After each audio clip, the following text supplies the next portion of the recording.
ಇಷ್ಟು ಜನ ಬಡ ಕೂಲಿಕಾರರಿಗೆ ಇರ್ಲಿಕ್ಕೆ ವ್ಯವಸ್ಥಿತವಾದಂಥ ನೆರಳು ಕೂಡ ಇಲ್ಲಿಲ್ಲ.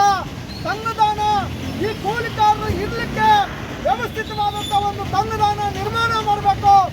ಶೌಚಾಲಯ ಸೂಕ್ತ ನಿರ್ವಹಣೆಗೆ ಒತ್ತಾಯ.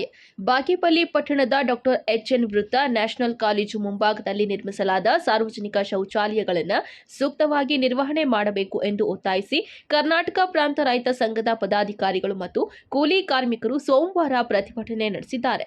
ಕರ್ನಾಟಕ ಪ್ರಾಂತ ರೈತ ಸಂಘ ಜಿಲ್ಲಾ ಪ್ರಧಾನ ಕಾರ್ಯದರ್ಶಿ ಚನ್ನರಾಯಪ್ಪ ಮಾತನಾಡಿ, ಪಟ್ಟಣದ ಡಿವಿಜಿ ಮುಖ್ಯ ರಸ್ತೆಯಲ್ಲಿನ ಡಾಕ್ಟರ್ ಎಚ್.ಎನ್. ವೃತ್ತ ನ್ಯಾಷನಲ್ ಕಾಲೇಜು ಪುರಸಭೆ ಮುಂಭಾಗದಲ್ಲಿ ಪುರಸಭೆ ವತಿಯಿಂದ ಸಾರ್ವಜನಿಕ ಶೌಚಾಲಯಗಳನ್ನು ನಿರ್ಮಿಸಲಾಗಿದೆ. ಆದರೆ ಡಾಕ್ಟರ್ ಎಚ್.ಎನ್. ವೃತ್ತದಲ್ಲಿ ಇರುವ ಶೌಚಾಲಯಗಳನ್ನು ಸಮರ್ಪಕವಾಗಿ ನಿರ್ವಹಣೆ ಮಾಡಿಲ್ಲ ಎಂದು ದೂರಿದ್ದಾರೆ. ಕೆಪಿಆರ್ಎಸ್ ತಾಲೂಕು ಕಾರ್ಯದರ್ಶಿ ಡಿಟಿ ಮುನಿಸ್ವಾಮಿ ಮಾತನಾಡಿ, ತಾಲೂಕು ಕೇಂದ್ರದ ಬಸ್ ನಿಲ್ದಾಣಕ್ಕಿಂತ ಹೆಚ್ಚು ಜನರು ಡಾಕ್ಟರ್ ಎಚ್.ಎನ್. ವೃತ್ತದಲ್ಲಿ ಜಮಾಯಿಸಿರುತ್ತಾರೆ. ಗೋಳೂರು, ಚೇಳೂರು, ಚಿಂತಾಮಣಿ ಕಡೆಗೆ ಸಂಚರಿಸುವ ಪ್ರಯಾಣಿಕರು ಹಾಗೂ ಕೂಲಿ ಕಾರ್ಮಿಕರು ಇರುತ್ತಾರೆ. ತುರ್ತು ಪರಿಸ್ಥಿತಿಯಲ್ಲಿ ಮಹಿಳೆಯರು ಶೌಚಾಲಯಕ್ಕೆ ಹೋಗಲು ಪ್ರತ್ಯೇಕ ಕೊಠಡಿಗಳು ಇಲ್ಲ ಎಂದರು.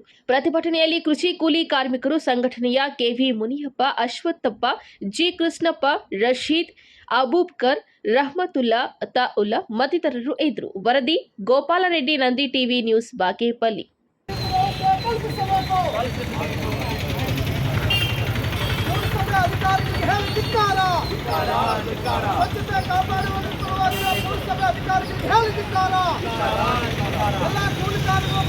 ಪಟ್ಟಣದ ಗೂಳೂರು ವೃತ್ತ, ಎಚ್.ಎನ್. ವೃತ್ತ ಅಂತ ಹೆಸರುವಾಸಿ ಆಗಿರ್ತಕ್ಕಂಥ ರಸ್ತೆಯಲ್ಲಿ ಇವತ್ತು ಏನಾಗಿದೆ ಅಂತಂದರೆ, ಮೊದಲು ಸುಸಜ್ಜಿತವಾದಂಥ ಬಾತ್ರೂಮ್ಗಳು, ಟಾಯ್ಲೆಟ್ ಅಲ್ಲಿತ್ತು. ಇವತ್ತು ಏನಾಗಿದೆ ಅದರ ಪರಿಸ್ಥಿತಿ ಅಂತ ಹೇಳಿದರೆ, ರಸ್ತೆ ಅಗಲೀಕರಣ ಹೆಸರಿನಲ್ಲಿ ಇವತ್ತು ಸಂಪೂರ್ಣ ಅದು ಒಡೆದಾಕಿ ಪಕ್ಕದಲ್ಲಿ ಒಂದು ಯೂರಿನಸ್ ಪಾಸ್ ಮಾಡೋಕ್ಕೆ ಮಾತ್ರ ಒಂದು ನಿರ್ಮಾಣ ಮಾಡಿದ್ದಾರೆ. ಕಾರಣ ಏನಂತ ಹೇಳಿದರೆ, ಇವತ್ತು ಜನಪ್ರತಿನಿಧಿಗಳಿಗೂ ಮತ್ತು ಪುರಸಭೆ ಅಧಿಕಾರಿಗಳಿಗೂ ಸಾಮಾನ್ಯ ಜನರ ಬಗ್ಗೆ ಕಾಳಜಿ ಇಲ್ಲದೆ ಇರ್ತಕ್ಕಂಥ ಉದಾಹರಣೆಯಾಗಿ ಇವತ್ತು ನಾವು ನೋಡ್ತಾ ಇದ್ದೀವಿ. ಬೆಳಗ್ಗೆ ಕೂಲಿ ಕಾರ್ಮಿಕರು ಆಂಧ್ರ ಪ್ರದೇಶ ಮತ್ತು ನಮ್ಮ ಬಾಗೇಪಲ್ಲಿ ತಾಲೂಕಿನಲ್ಲಿ ಹಳ್ಳಿಗಳಲ್ಲಿ ವಾಸ ಮಾಡ್ತಕ್ಕಂಥ ರೈತರುಗಳೆಲ್ಲರೂ ಕೂಡ ಕೂಲಿಗಾಗಿ ಇವತ್ತು ಗೂಳೂರು ಸರ್ಕಲ್ಗೆ ಸುಮಾರು 500ರಿಂದ 600 ಗಟ್ಟಲೆ ಜನ ಇವತ್ತು ಪ್ರತಿದಿನ ಬೆಳಗ್ಗೆ ಸೇರ್ತಾರೆ. ಅವ್ರ ಜೊತೆ ನಾವು ಮಾತಾಡಿದ್ದೀವಿ. ಸ್ವಾಮಿ, ಮೊದಲು ಟಾಯ್ಲೆಟ್ ಇತ್ತು, ಅದರಲ್ಲಿ ಹೋಗ್ತಿದ್ವಿ.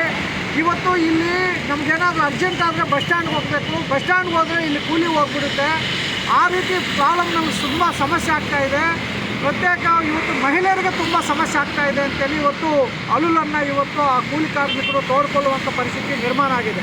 ಹಾಗಾಗಿ ನಾವು ಕರ್ನಾಟಕ ಪ್ರಾಂತ ರೈತ ಸಂಘದಿಂದ ಇವತ್ತು ಪ್ರತಿಭಟನೆಯನ್ನು ಮಾಡಿದ್ದೀವಿ.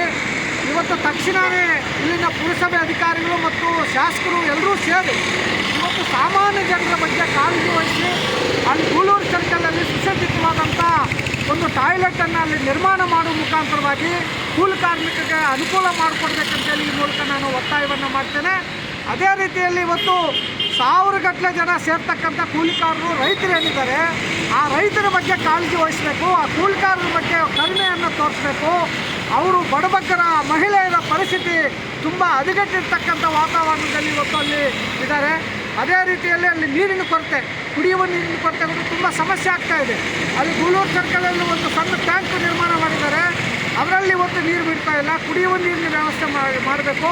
ಮತ್ತು ಅಲ್ಲಿ ಕೂಲಿಕಾರರು ವಾಸ ಮಾಡಲಿಕ್ಕಾಗಿ ಒಂದು ಸುಸಜ್ಜಿತವಾದಂಥ ಒಂದು ವಾತಾವರಣ ಇರ್ತಕ್ಕಂಥ ಒಂದು ಬಸ್ಸದ ತಂಗುದಾಣವನ್ನು ದೊಡ್ಡ ಮಟ್ಟದಲ್ಲಿ ಒಂದು ನಿರ್ಮಾಣ ಮಾಡಿದರೆ ಅದರಲ್ಲಿ ಕೂಡ ಉಳಿಲಿಕ್ಕೆ ತುಂಬ ಅನುಕೂಲ ಆಗ್ತದೆ. ಬೆಳಗ್ಗೆ ಬಂದ ತಕ್ಷಣವೇ ಆ ಬಿಸಿಲು ತಾಪಕ್ಕೆ ಇವತ್ತು ತತ್ತರಿಸಿ ಹೋಗ್ತಕ್ಕಂಥ ಪರಿಸ್ಥಿತಿ ಕೂಡ ವಾತಾವರಣ ಸೃಷ್ಟಿ ಆಗ್ತಾಯಿದೆ. ಹಾಗಾಗಿ ತಕ್ಷಣವೇ ಈ ಒಂದು ಗೂಳೂರು ಸರ್ಕಲಲ್ಲಿ ಮಹಿಳೆಯರಿಗೆ ಬೇಕಾದಂಥ ಶೌಚಾಲಯವನ್ನು ತಕ್ಷಣ ನಿರ್ಮಾಣ ಮಾಡಬೇಕಂತ ಈ ಮೂಲಕ ನಾನು ಒತ್ತಾಯವನ್ನು ಮಾಡ್ತೇನೆ.